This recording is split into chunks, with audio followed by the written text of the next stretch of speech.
Bom, galera, hoje eu vou trabalhar aqui no canal um texto do José Paulo Neto. Primeiramente, eu gostaria de falar um pouco sobre o próprio Zé Paulo, né? Sobre o Zé Paulo Neto. Ele nasceu em Minas Gerais, ele estudou serviço social na Universidade Federal de Juiz de Fora, ele fez o doutorado dele em serviço social pela PUC de São Paulo, a Pontifícia Universidade Católica de São Paulo. Ele é professor emérito da Universidade Federal do Rio de Janeiro, da Escola de Serviço Social, e ele trabalha na Boitempo. Além disso, ele também cursou letras na UFJF, que é a Federal de Juiz de Fora, e estudou na pós-graduação em letras da Universidade de São Paulo, né, a USP. O texto que vamos trabalhar aqui é a introdução ao método do estudo, a introdução ao estudo do método de Marx. Nesse texto, o Neto traz a questão do método como um fator essencial para a teoria marxista. Aí ele começa o texto falando sobre, bem no início do texto, um subtítulo que diz Interpretações Equivocadas. E nesse subtítulo, o Neto fala sobre autores que deturparam Marx, como o Kautsky. O Kautsky, ele era um antirrevolucionário, é, que fundou a social-democracia alemã. O partido dele era a favor, no caso, da entrada da Alemanha na guerra, em oposição a Rosa Luxemburgo, por exemplo, que era contra a entrada da Alemanha na guerra, embora posteriormente ele tivesse se oposto à guerra, né? É, Ele fala sobre esses caras e ele também diz que o marxismo não é economicista, porque existem algumas vertentes do marxismo e existiu aqui no Brasil o PCB, inclusive, foi a vanguarda desse movimento, de marxistas que acreditam que com a extirpação da sociedade de classes, naturalmente será eliminado junto o racismo, a homofobia, e todos os fatores que na verdade são superestruturais, né? Que na realidade não serão, não, de modo algum, eliminados com simplesmente a extirpação da sociedade de classes. O Neto fala isso, que o marxismo não é economicista. O economicismo seria basicamente essa visão, como o PCB adotava, de que solucionados os fatores econômicos, os problemas de cunho econômico, né? Superar o modelo de produção burguês, naturalmente os outros problemas sociais iriam ser eliminados, como a violência contra a mulher, que seja, como a criminalidade, como o racismo, e não. Porque os fatores econômicos são somente a infraestrutura. A ideologia, a lei, os valores morais de uma sociedade estão muito relacionados à ação, né? Na verdade, à superestrutura. Então, eles não vão ser superados junto com a superação do modelo econômico burguês de produção. O Zé Paulo ele também critica os que veem o marxismo como algo teleológico, ou seja, as coisas caminham assim, as coisas têm um destino, sabe? As coisas necessariamente têm que acontecer assim, e não, porque fica parecendo uma coisa dogmática. E o Marx ele não era um dogmático, ele não era um profeta. Ele era realmente um cientista social. Embora, tal, embora não fosse um termo assim, as ciências sociais não estivessem consolidadas na época, porque é uma ciência nova, né? Aí depois, no outro subtópico, ele fala sobre o método de Marx. Está escrito, uma longa elaboração teórica. Ele fala basicamente que o Marx ele lia muito Hegel. O Marx, ele lia alguns autores, o rei, tipo Hegel, ele leu o David Ricardo, ele leu o Adam Smith, e o Marx, em determinado momento da vida, ele rompe com esses autores, porque o Marx era um cara totalmente crítico. A crítica era intrínseca ao Marx. Fazia parte dele, sabe? Ele era naturalmente crítico a tudo. Ele era um crítico feroz, duvidava de tudo, e então ele chegou um momento que ele rompeu com Hegel. O Hegel foi a influência dialética do Marx. A ideia de que, a partir de contraposições, a partir de concepções antagônicas será formada uma nova ideia melhor, sabe? A partir de contradições surge ou suscita, sabe? As contradições suscitam uma ideia nova, as contradições suscitam algo novo. A partir das contraposições de ideias, né? E o Hegel, ele era ele trabalhava com a dialética, mas no campo das ideias, no campo idealista. O Marx trabalhava com materialismo dialético, com as contradições do capital, ou seja, no campo material. O Marx era um materialista, e a influência materialista do Marx foi o Feuerbach. O Feuerbach foi aluno do Hegel. E depois o Marx também rompe com o Feuerbach, porque o materialismo do Feuerbach era diferente do materialismo do Marx. O que acontece é que o Marx rompe com os autores, mas ele nunca deixa de pegar o que importa neles, entendeu? Por exemplo, ele pegou a dialética do Hegel. Ele entendeu bem o que o Smith quis dizer, ele considerava que o Smith não era um canalha, sabe? Não considerava o Smith um canalha, mas achava que o Smith era um ideólogo. E depois eu vou falar um pouco sobre isso. O marxismo estuda a sociedade burguesa. O objeto de estudo do marxismo, Zé Paulo fala no texto, é a sociedade burguesa, é o capitalismo.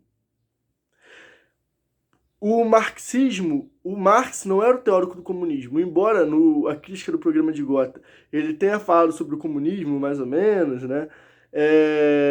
Ele era o teórico do capitalismo, ele era o teórico da sociedade burguesa. Ele estudava a sociedade burguesa, até porque o comunismo não existia, nunca existiu. Então você não tem como teorizar sobre algo que não existe, porque o comunismo é a ausência de Estado.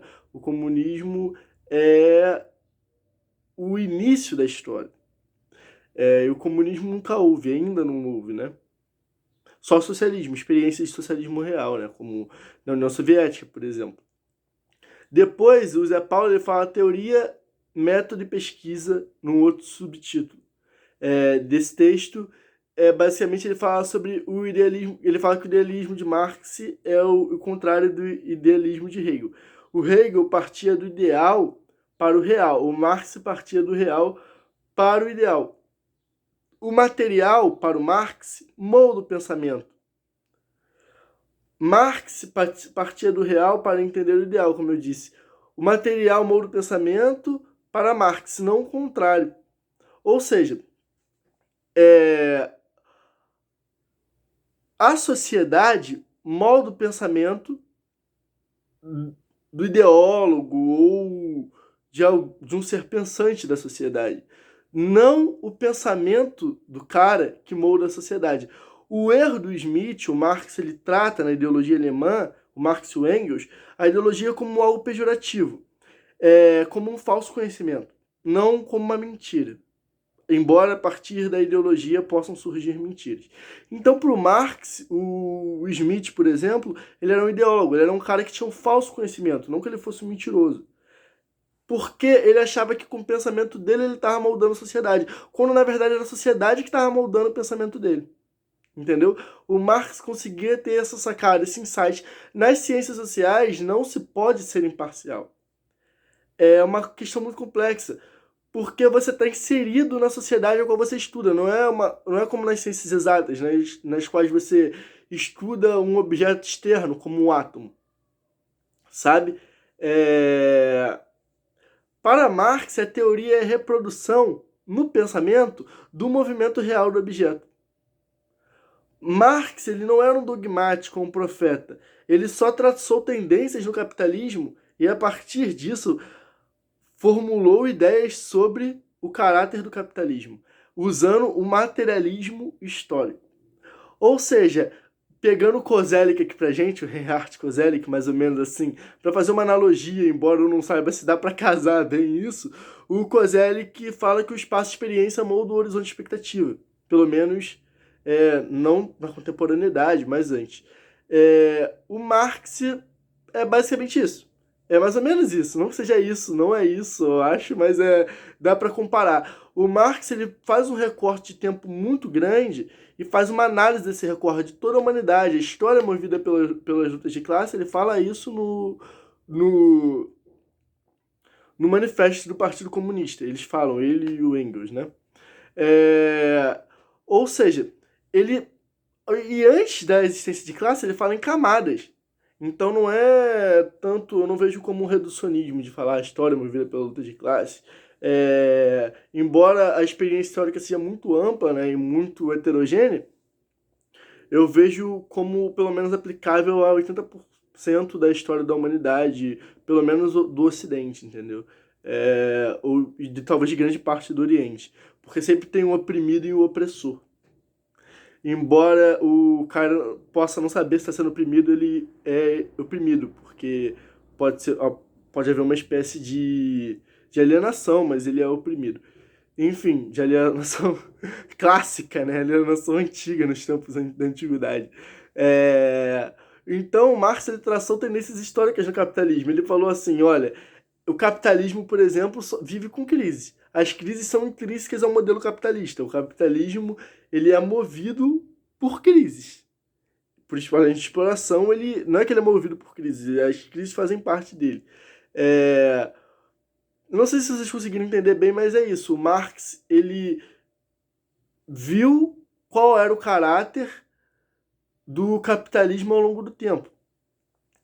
E a partir disso, ele traçou tendências para o futuro, entendeu?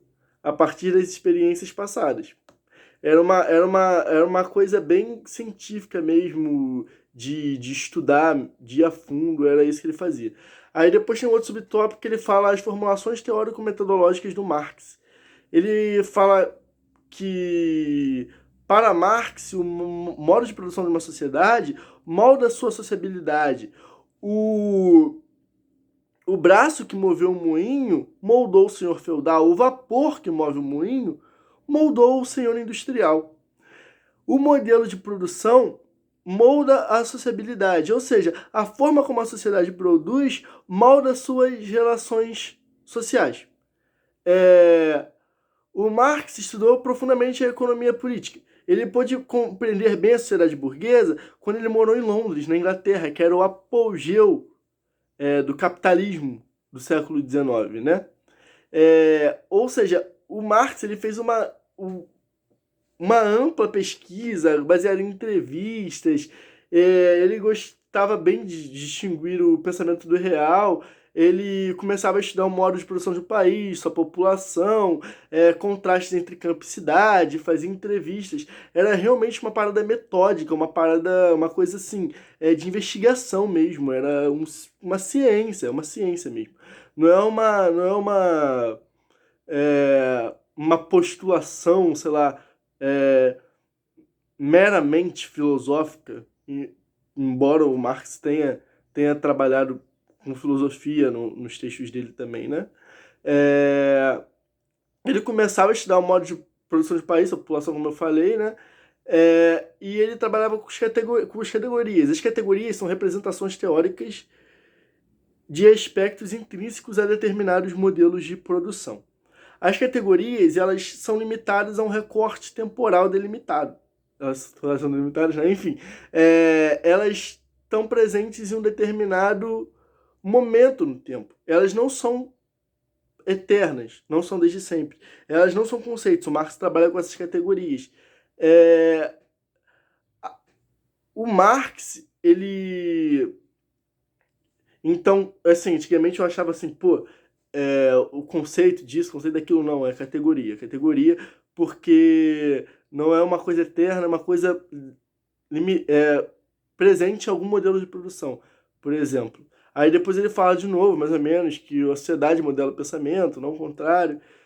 Enfim. E tem o tópico final que ele fala novamente sobre o método do Marx, e ele fala que a sociedade burguesa consiste em várias partes complexas, e a teoria do Marx não foi uma ideia que ele concebeu acerca da sociedade burguesa, no sentido de ideologia, como eu falei para vocês, né? O Marx explica a sociedade burguesa como ela é a partir de uma análise dela mesma. Não foi uma ideia no sentido ideológico de falso conhecimento. O pensamento marxista sobre a burguesia é a unicamente explicação do que ela é. O que eu quero dizer é que o Marx usou de um método científico, como eu falei para vocês, de entrevista, de análise, ele sabia cálculos, ele sabia ler grego antigo, sabe? O cara realmente conhecia, sabia, o cara era realmente um intelectual. Ele demorou anos e anos. Então ele conseguia ver meio a sociedade aqui de cima, de um modo panorâmico, sabe? Assim, uma análise profunda da sociedade, saca? É basicamente isso, galera. O texto do Zé Paulo é isso, e depois eu vou fazer um sobre o Manifesto Comunista. Depois eu faço sobre outros textos também. Espero que vocês gostem, que vocês acompanhem. Se vocês quiserem, podem me seguir no Insta, que eu vou deixar aí embaixo, ou vocês podem me mandar mensagem no Facebook, no Insta, também no direct lá. Tanto faz. Tamo junto, é nóis. E é isso, rapaziada.